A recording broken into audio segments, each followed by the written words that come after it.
Well, the markets are certainly doing their best to rebound. Take a look at what's happening with interest rates. This could have a lot to do with it here. A nice underpinning to have for stocks, up about 800 points at the corner wall and Bro. We're talking the Dow. Again, this 10-year is slipping on the belief that the global economy will continue to slip. And again, all of this based on what's been happening with this coronavirus. To People's United Advisor CIO, John Trainer, Kingsview Asset Management CIO, Scott Martin. Gentlemen, welcome to both of you. Scott, what do you make of the comeback today? I never like to punctuate these in the middle of the day and say, well, here we go. The comeback is on, and we know how things could change in about 3 hours. But your thoughts? Yeah, we're saved, right? I mean, everything's all good now when the market's up 700 or so in the Dow, and suddenly last week, and the pain is slowly forgotten. And I agree, Neil, not to be histrionic, but markets are, and they're very hyper. I mean, not only in today's session, but the overnight session last night and sessions last week. So I think as an investor, as you were talking with Jonathan earlier, is you just got to keep kind of the long-term or whatever your horizon is in perspective and realize that sometimes, yes, stocks aren't the only game in town. And as we've talked about on your show over the last few weeks and months, things like bonds, things like gold, even other currencies besides the U.S. dollar are ways to hedge yourself, and maybe even more importantly, hedge your emotional self so that when times like last week happen, you still hang in there and are okay.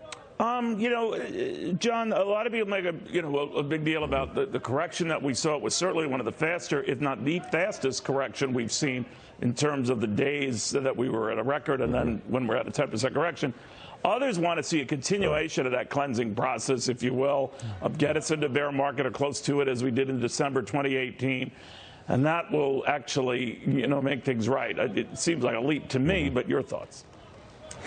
Yeah, no, as you can imagine, we spent a lot of time last week speaking with clients and explaining the strength, as you just said, of the correction last week was a big part of those conversations. We had to explain to them that you saw a lot of probably over-levered hedge funds unwinding those bets. You saw a lot of algorithmic trading.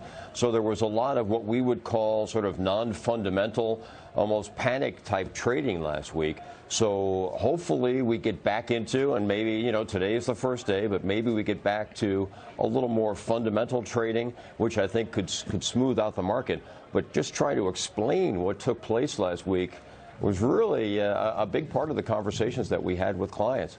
We think going forward, we think we're going to see some positive news, but I would agree with some of your other speakers. We don't think we're through this yet. There's more bad news to come, we believe. Yeah, that was the one thing I was just wondering about. So not to rain on any parade here, but this notion that all of a sudden, you have more airlines, that are saying we're curtailing flights. Certainly, British Airways, the latest to say from Britain to the United States and vice versa.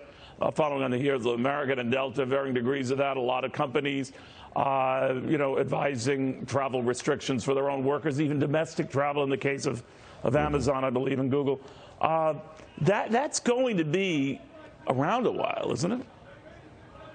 Oh, absolutely, absolutely. And oh, excuse me. No, go ahead. Then we'll go to Scott. Go ahead. Okay. The magnitude of the economic impact, when you take a look, we really don't know what the impact is going to be in China, therefore what the impact will be in the U.S.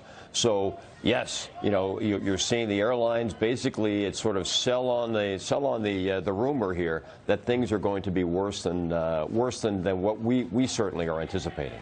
Scott, I wasn't clear about that, so I apologize. Is it your thought that is something that will hang over whatever economic comeback we have? There's a delay in the comeback.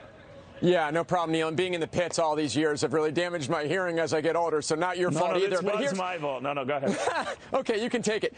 Here's the thing. John's right. The markets tend to preempt or front-load these rumors and before the news. I mean, look at some of the cruise lines. Look at some of the airlines, as you mentioned. I mean, these guys are selling off at 30, 40% levels from the highs.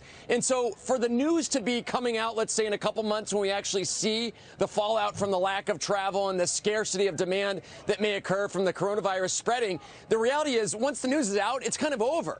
That's why as traders, as I think investors, if there's companies that you like, that you want to pick up or that you've wanted to pick up at a discount, whatever that level is, even Apple like on Friday, Microsoft certainly as well last week, you have to look at these levels and say, you know what, the news is kind of already baked in, even though the news is maybe not even out yet. All right, gentlemen, thank you both very, very much. We have the Dow.